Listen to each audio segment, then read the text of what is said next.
ભાદરવા મહિનાનું મહાલક્ષ્મી વ્રત કથા અને તેની પૂજા વિધિ।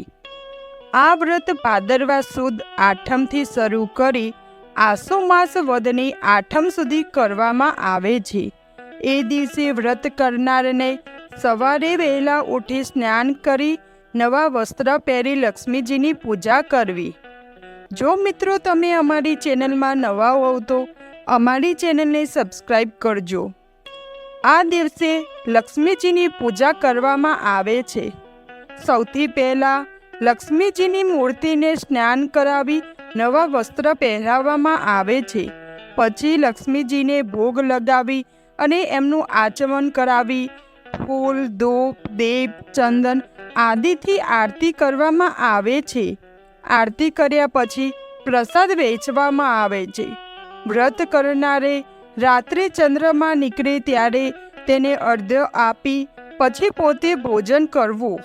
આ વ્રત કરવાથી ધન ધાન્યમાં વધારો થાય છે તેમજ સુખ સમૃદ્ધિ આવે છે અને તમામ પ્રકારના દુઃખ દૂર થાય છે।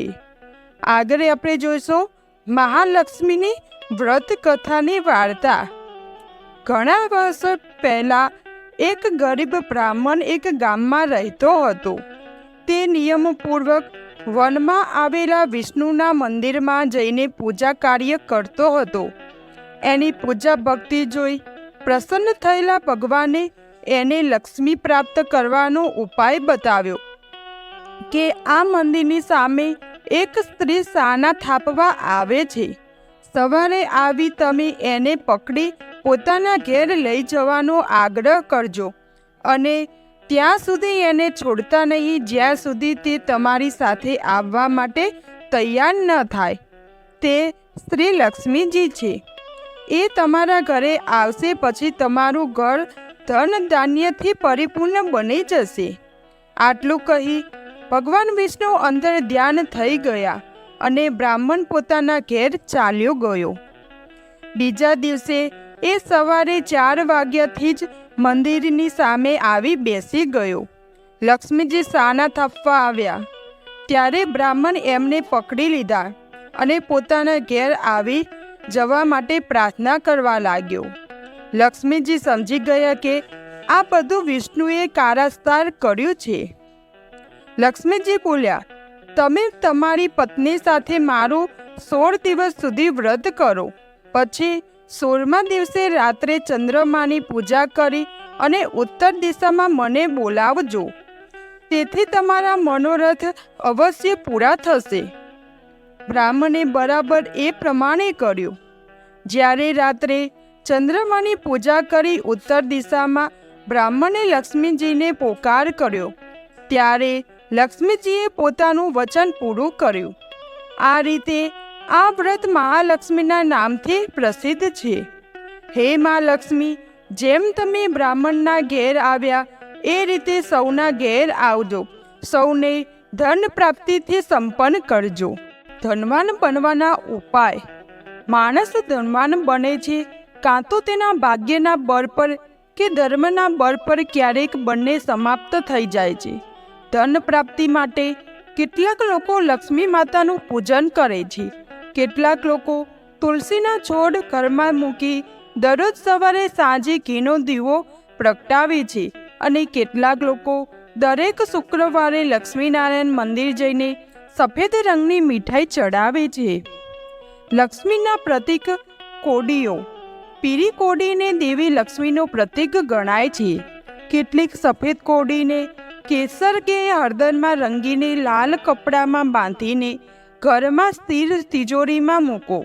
કોડીઓ સિવાય એક નારિયેળની વિધિ વિધાનથી પૂજા કરી તેને લાલ કપડામાં લપેટીને તિજોરીમાં મૂકી દો। શંખનું મહત્વ। શંખ સમુદ્ર મંથનના સમયે 14 અનમોલ રત્નમાંનો એક છે। લક્ષ્મીજીની સાથે ઉત્પન્ન થયેલ હોવાના કારણે તેને લક્ષ્મીજીનો એક ભાગ પણ કહેવામાં આવે છે। આ જ કારણ છે કે જે ઘરમાં શંખ હોય છે ત્યાં લક્ષ્મીજીનો વાસ હોય છે। ઘરમાં શંખ જરૂર રાખો।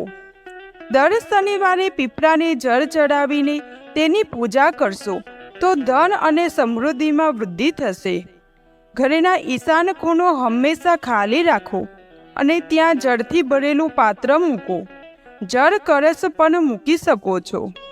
શુક્રવારના દિવસે સફેદ રંગની વસ્તુઓ, સફેદ રંગના ખાદ્ય પદાર્થોનું દાન કરવું શુભ ગણાય છે. દેવી લક્ષ્મીને કમળના ફૂલ ખૂબ જ પ્રિય છે. કમળના ફૂલ પર મા લક્ષ્મીનો વાસ છે એવું માનવામાં આવે છે કે ઘરમાં કમળનું ફૂલ લગાવવાથી દેવી લક્ષ્મીનો ત્યાં અવશ્ય વાસ થાય છે. જો તમારા ઘરમાં કમળનું ફૂલ નથી તો તમારે દેવી લક્ષ્મીની પૂજામાં કમળનું ફૂલ અર્પણ કરવું. નારિયેળ શાસ્ત્રો અનુસાર નારિયેળને શ્રીફળ પણ કહેવામાં આવે છે. તે શ્રી લક્ષ્મી માતાનું નામ છે. ઘરમાં નારિયેળ રાખવું અને દેવી લક્ષ્મીને નારિયેળ અર્પણ કરવું ખૂબ જ શુભ માનવામાં આવે છે. ભગવાન કુબેરને ધનના દેવતા માનવામાં આવે છે. આ ઉત્તર દિશાના દિક્પાલ અને લોકપાલ છે. તેથી ઘરમાં દેવી લક્ષ્મી સાથે ભગવાન કુબેરની તસવીર રાખો અને પ્રતીક પણ ઘરમાં લગાવો. તેનાથી ધન સંબંધિત તમામ સમસ્યાઓ દૂર થશે. આંબળાનું વૃક્ષ એવું માનવામાં આવે છે કે આંબળાના ઝાડમાં ભગવાન શ્રી હરિ વિષ્ણુ વાસ કરે છે. આ વૃક્ષ ભગવાન વિષ્ણુને ખૂબ જ પ્રિય છે. આવા ઘરમાં જ્યાં આંબળાનો છોડ કે વૃક્ષ હોય અને તેની પૂજા કરવામાં આવે ત્યાં માતા લક્ષ્મીનો વાસ હંમેશા રહે છે. જો કોઈ વ્યક્તિને ઘણી મહેનત અને પરિશ્રમ કર્યા પછી પણ પૈસા ન મળી રહ્યા હોય તો આવા વ્યક્તિએ લાલ રંગની પોટલીમાં લસણની 2 કળીઓ બાંધીને તેને જમીનની નીચે દાટી દેવી જોઈએ. કેળાના ઝાડની પૂજા.